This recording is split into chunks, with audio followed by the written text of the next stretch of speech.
कहानी सवाल आसमां के। आंखें खुली थीं, होंठ कुछ कहने को थरथरा रहे थे, किंतु आवाज गुम हो गई थी। कमरे में पीले लैंप की रोशनी में वेद को देखा था नीलांजना ने। उनकी आंखें निस्तेज थीं, सूनी आंखों से वह उसे देख रहे थे। पूरा कमरा मौन था, किंतु नभ की बातें दीवारों से बार बार टकराकर शोर मचा रही थी। वह कमरे में नहीं था, लगभग 1 घंटे पहले बाहर निकल चुका था। नीलांजना वेद के हाथों को पकड़े जड़वत अब भी पलंग पर बैठी थी। 1 घंटे पहले की बात थी। मम्मी, तुम क्या जानो, करिए क्या होता है। माँ बाप अपने बच्चों के लिए सपने देखते हैं, मैं मानता हूँ उन सपनों को पूरा करने के लिए अथक परिश्रम करते हैं, किंतु ये तो हर पेरेंट्स करते हैं। उसका शरीर कांपा था। उसने जोर से दरवाजे के हैंडल को पकड़ लिया, वरना गिर जाती। जरा हमारे बारे में सोचिए, जिस समय हमें सबसे ज्यादा घर और आप लोगों की जरूरत होती है, उस समय हम कहीं दूर हॉस्टल में बिता देते हैं। सारी सुख सुविधाओं से वंचित हो, हम किताबों की दुनिया में गुम हो जाते हैं। और आज जब करियर के उस मुकाम पर पहुंच गया हूं, तो क्या मैं पीछे लौट जाऊं? नभ ने अपनी आंखें बड़ी करते हुए पूछा था। मम्मी, घर परिवार और रसोई ही जिसका जीवन होगा, वह क्या जाने कि बड़ा आकाश या करियर होता क्या है। बहुत त्याग और परिश्रम की जरूरत होती है। नीलांजना के कंठ सूख रहे थे, आंखें भी सूखी थी। शायद उन्हें नम होना मंजूर नहीं था। बेटा, सिर्फ 1 महीने की ही बात है, आगे मैं संभाल लूंगी। बात 1 महीने की नहीं है, जिसके लिए मैं सालों से प्रयासरत था। आज वह मिला तो मैं उसे छोड़ दूं? आप मेरे उत्साह, जोश और जुनून पर बांध बना रही हैं। शायद 1 महीने बाद वह जुनून रहे ही नहीं। पांव पटकता हुआ नभ कमरे से बाहर निकल गया। वेद उठकर बैठ चुके थे, तकिए का सहारा लेकर। नीलांजना के झुके चेहरे को ऊपर उठाया। कुछ मत बोलो नीलांजना, मेरा विश्वास है तुम्हारे पास बहुत हिम्मत और साहस है। कमजोर नहीं हो तुम, अकेली ही सब कुछ संभाल लोगी। एक IIT टॉपर, बड़े पद की नौकरी, एक पल भी नहीं लगा था तिलांजलि देने में। इससे ज्यादा मजबूत और कौन हो सकता है। IIT टॉपर इस धुंध भरे गलियारे में जाना नहीं चाहती थी नीलांजना। इस गलियारे का किवाड़ उसने सालों पहले बंद कर दिया था, किंतु वेद ने उस किवाड़ को आज खोल दिया था। बचपन से ही गुड़ियों से न खेलकर चीजों को तोड़ने और जोड़ने के क्रम में ही एक सपने ने जन्म लिया, और इसी सपने के साथ नीलांजना बड़ी हो गई। माता पिता ने उसकी प्रतिभा को पहचान लिया। इंजीनियर बनने की चाहत ने उसे जी तोड़ मेहनत पर मजबूर किया और IIT टॉपर के तमगे से नवाजी गई। जीवन एक खूबसूरत मोड़ पर था। इकलौती बेटी नीलांजना का बड़ा आकाश माता पिता की खुशियों से आच्छादित था। नीलांजना के जीवन में वेद का प्रवेश होना उसके खूबसूरत आकाश में सितारों के भर जाने जैसा था। समय का पाखी इस कदर उड़ चला कि 4 साल कैसे बीत गया, पता ही नहीं चला।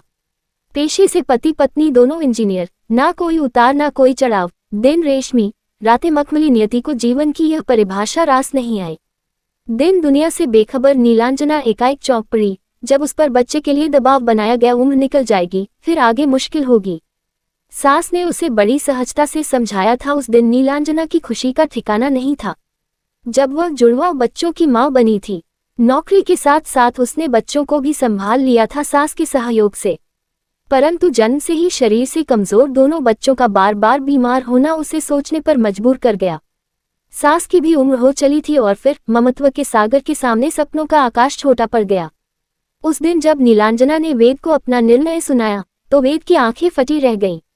मन मस्तिष्क इस बात को स्वीकार करने की स्थिति में नहीं था। नीलांजना, हम कोई आया रख लेंगे देखरेख करने के लिए, इसमें क्या परेशानी है। और फिर माँ तो है ही।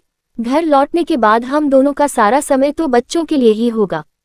तुम्हें नौकरी छोड़ने की जरूरत नहीं। 1 महीने के बाद वैसे भी तुम्हारा प्रमोशन लेटर आने वाला है। इस तरह का निर्णय तुम कैसे ले सकती हो? इन्हें मेरी जरूरत है और मैं इन्हें समय नहीं दे पा रही। नौकरी के कारण कहीं मैं इन्हें खो ना दूं। नौकरी के अवसर मुझे आगे भी मिल जाएंगे, किंतु मेरे बच्चे नहीं मिलेंगे।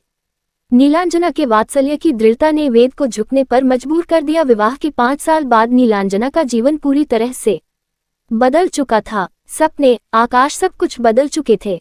आज त्यागपत्र देते वक्त न ही नीलांजना के हाथ कान पे थे, न ही चेहरे पर कोई शिकन, क्षोभ, ग्लानि, कुछ भी नहीं। नभ और नील को गोद में लिए वह सोच रही थी, इनके बिना मेरी दुनिया इतनी खूबसूरत हो ही नहीं सकती थी। ना कोई सपना, ना कोई आकाश। नीलांजना पुनर्तः मां बन चुकी थी। IIT टॉपर कहीं दूर निढाल पड़ी थी। समय निकल गया। बच्चों के पालन पोषण, उनकी शिक्षा दीक्षा और करियर में वह इतना उलझ गई कि उसे नौकरी का कभी ख्याल ही नहीं आया। ना ही कभी उसने बच्चों के सामने ये जिक्र किया। एक माँ को ही बच्चों के सामने हमेशा रखा। अपने अतीत को उसने बहुत पीछे छोड़ दिया। नीलांजना उस दिन आश्वस्त हुई जिस दिन दोनों बच्चों ने बड़े आकाश में पैर रखा था। आज उसे अपने आकाश से बच्चों के आकाश में विचरना अधिक अच्छा लग रहा था। पूर्ण तृप्ति से वह जीवन का आनंद ले रही थी, किंतु काले बादलों को स्वच्छ आकाश कहाँ रास आया था। नीलांजना को उस दिन लगा था कि नदी के बीच बिना पतवार के किसी नाव पर बैठी हुई है। नदी के दोनों किनारों को वह सूनी आंखों से निहार रही थी। एक तरफ वेद को हार्ट अटैक आना और दूसरी तरफ दोनों बेटों को विदेश की बड़ी कंपनियों में प्लेसमेंट मिलना। मानो खुशी और दुख दोनों ने किसी षड्यंत्र के तहत आपस में तालमेल बिठा लिया हो। व्यक्ति कितना भी मजबूत रहे, किंतु उम्र और विपरीत परिस्थितियां यदि आपस में मिल जाएं, तो वह व्यक्ति को तोड़ने की कोशिश में लग जाते हैं। नीलांजना के भीतर दरारें पड़ी थीं, जो उसे कमजोर बना रही थीं। वेद के हार्ट सर्जरी के बाद उन्हें बहुत देखभाल की जरूरत थी। दवा, हॉस्पिटल, डॉक्टर की भाग दौड़ और इसके साथ ही घर को देखना। 1 महीना बीत चुका था। अगले महीने दोनों बच्चों को विदेश जाना था।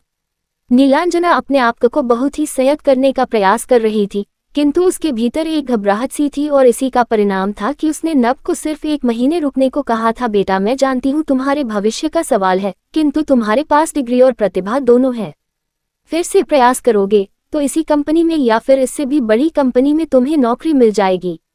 वैकेंसीज तो हमेशा निकलते रहते हैं, सिर्फ 1 महीने की बात है। पापा को मैं अकेली संभाल नहीं पाऊंगी, मुझे तुम्हारी जरूरत है। बेटा, नील से क्यों नहीं कहती, वह रुक जाएगा। नब ने सपाट सा उत्तर दिया। मैंने उसे भी कहा था, उसका भी वही जवाब है जो तुम्हारा है। उदास हो नीलांजना ने कहा था, अब तो पापा हॉस्पिटल से घर आ गए हैं। डॉक्टर ने कहा है कि उन्हें अधिक देखरेख की जरूरत है और आपसे ज्यादा पापा की देखभाल और कौन कर सकता है। हम तो रहकर भी कुछ नहीं कर पाएंगे। नब ने सफाई दी। तब तक नील भी आ चुका था। मम्मी, हम लोग वह सारा कुछ मैनेज करके जाएंगे जो आपसे नहीं होगा। नीलांजना की असुरक्षा के भाव ने उसे बच्चों से जिद करने पर मजबूर कर दिया। और फिर अचानक से नब का इतना रूखा प्रतिकार। करियर, आकाश, मैं कुछ भी नहीं जानती। घर परिवार और रसोई में ही मेरा जीवन बिता है। उसका मन मस्तिष्क इन सवालों के तीर से बिंधता चला जा रहा था। नीलांजना के हाथों से अपना हाथ छुड़ाकर वेद ने नीलांजना के कंधे पर हाथ रखा तो वह अतीत छोड़ वर्तमान में लौट आए। वे सही कह रहे हैं। तुम इतनी दुर्बल नहीं हो जितना तुम अपने आप को समझ रही हो। तुम बहुत मजबूत थी और आज भी हो। अपनी खुशी और स्वेच्छा से आसमां से उतरकर सीधे धरातल पर आना आसान नहीं होता।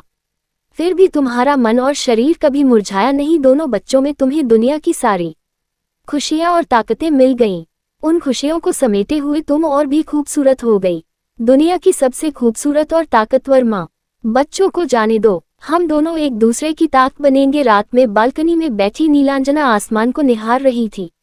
बिल्कुल स्वच्छ, बादल नहीं थे, तारों से भरा आकाश। सोच रही थी वह, असंख्य तारों को तुमने अपने हृदय में समेट रखा है, मानो ये सारे तुम्हारे बच्चे हों। बिल्कुल एक माँ की तरह, कभी कुछ इनसे मांगा नहीं। क्या मैं नासमझ और स्वार्थी थी जो बच्चों से कुछ मांग रही थी, या फिर मैं अपने त्याग या ममता का हिसाब किताब कर रही थी? क्या मुझे इन सब का रिटर्न चाहिए था? नीलांजना ने एक गहरी और लंबी सांस ली। माता पिता को अपने प्रेम, स्नेह, त्याग, वात्सल्य का कभी भी बच्चों से रिटर्न नहीं मांगना चाहिए। ये सब कुछ तो उनका फर्ज होता है। नीलांजना का चेतन मन उसे लगातार समझा रहा था। नभ और नील विदेश जा चुके थे। नीलांजना ने वेद की देखभाल में अपने को रमा लिया था। वेद अब धीरे धीरे रिकवर कर रहे थे। डॉक्टर के निर्देशानुसार वह हर दिन वेद को लेकर टहलाने के लिए पार्क में जाती थी। आज वह बहुत खुश थी। बच्चों से बात हुई थी, दोनों ठीक थे। वेद भी पहले से स्वस्थ थे। सुबह का समय था। पार्क के बेंच पर बैठी आज फिर से वह आसमान को देख रही थी। पर यह क्या, सुबह का समय और आसमान मलिन। चौंक पड़ी वह, ये सचमुच है या मेरा भ्रम? उसने पास बैठे वेद का हाथ कसकर पकड़ा और आसमान को फिर से निहारने लगी। स्तब्ध रह गई वह। आज उसे आसमान उदास दिखाई पड़ा। सवाल किया था आसमान ने, क्या बच्चे तुम्हारे त्याग को पूरे जीवन काल में क्षण भर के लिए भी महसूस कर पाएंगे? कैसे कर पाएंगे? मैंने तो उन्हें कभी बताया ही नहीं। इसमें उनकी क्या गलती है? मैंने महसूस कराने की कभी कोशिश ही नहीं की, और महसूस कराऊं भी तो क्या मैं माँ बनी? मुझे नया जीवन मिला। बच्चे मेरे ही अंश थे। मैंने अपने ही अंशों के साथ जिया। वे मेरे ही शरीर का हिस्सा थे। अपने ही शरीर की देखभाल करती हुई मैं पल प्रतिपल आनंदित होती रही। फिर आनंद की उस पराकाष्ठा को मैं त्याग का नाम कैसे दूं? जिस दिन बच्चे माता पिता बनेंगे, उस दिन उन्हें भी इस त्यागरूपी आनंद की परिभाषा समझ में आ जाएगी। वात्सल्य से ओतप्रोत एक माँ की आवाज गूंजी थी।